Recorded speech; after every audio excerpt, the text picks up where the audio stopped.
Mister, patay. Ang kanyang misis ay kritikal matapos mabangga ng pick-up na minamanehong truck. Ingat-ingat ho sa mga nagmamaneho ngayong mga panahon po na ito.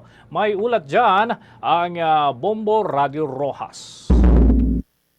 Patay ang isang lalaki matapos mabangga ng isang pick-up ang minamaneho nitong dropside truck sa barangay Bitoon, Ilaya, Cuartero, Capiz. Kinilala ang biktima na si alias Cel, 58 anyos, driver ng dropside truck at residente ng barangay Bungsuan, Dumaraw, Capiz. Kasama niya sa sasakyan ang kanyang asawa na si alias Aimee, 46 anyos. Ang driver naman ng pick-up ay kinilala na si alias Jen, 46 anyos, residente ng barangay Kalapawan, Panay, Capiz. Sa panayam ng Bombo Radio Rojas kay Police Lieutenant Colonel Arnel Soles, tagapagsalita ng Police Regional Office 6, sinabi nitong naglalakbay ang mag-asawang sakay ng truck mula Pontevedra patungong Dumaraw, Capiz. Ngunit pagdating sa lugar ng insidente, bigla na lamang silang nabangga ng pick-up na minamaneho ni alias Jen na galing naman sa Putotan, Iloilo at patungo sana sa Panay, Capiz. Dahil sa lakas ng impact, nagtamo ng mga sugat sa iba't ibang bahagi ng katawan ang mag-asawa. Agad silang isinugod ng Cuartero Emergency Response Unit sa Senator Gerardo M. Rojas District Hospital sa Dao, Capiz. Ngunit idineklara na ring dead on arrival si alias Cel.